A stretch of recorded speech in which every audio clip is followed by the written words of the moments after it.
We're here today doing a barn owl nest box installation.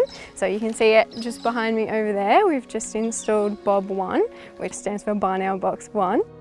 As we're removing those feral predators from the environment, we're able to start encouraging native predators back in, and the barn owl is one that fills the same sort of ecological role as the feral cat, and so putting them sort of close to sheep farming properties like Peter's property here is going to be really beneficial for landholders. As we're taking out those cats, we can bring barn owls back in and hopefully help the barn owls out by giving them a nice place to nest and breed, and also hopefully it'll give them the opportunity to bring lots of prey items back, particularly mice and rats, which will in turn help the sheep farmers. It's thought that barn owls will bring back a lot more mice than cats are able to, so that's a really good bonus.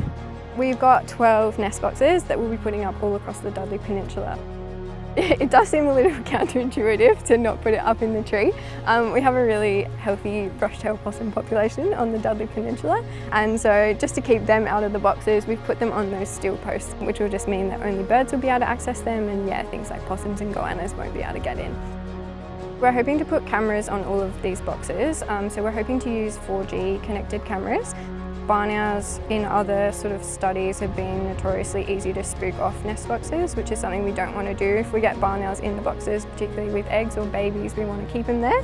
And so using 4G connected cameras will mean that we can set the camera up and not have to go back and change batteries. The cameras will be connected to a solar panel, so they'll just completely run themselves. We won't have to come back and disturb them. And our 4G connected cameras are hooked up to an online artificial intelligence system. So all of our photos come through online, so we'll be able to log in to the system every morning and be able to look at each of our boxes and see what's been happening overnight, see if there's been owls or see if there's been something else visiting. So we'll be able to monitor that in real time, which will be really exciting. There's a little perch out the front of the box, which is mainly for the fledglings, so when they exit the box and start sort of stretching their wings and learning how to fly, hopefully we'll get some cool footage and photos of them out on the front of the box, and get an idea of breeding success as well, so how many fledglings they have, that sort of thing. We're really lucky to have a bunch of landholders across the Dudley Peninsula that are really supportive.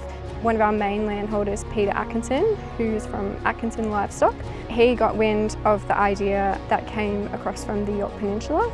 And so Peter actually applied for one of our grassroots grants. So that's the funding that has supplied these barn owl nest boxes, and we've been really excited to be able to help Peter implement these on the ground. If we're able to support local landholders to do something like this that they otherwise wouldn't be able to do, I think that's really cool.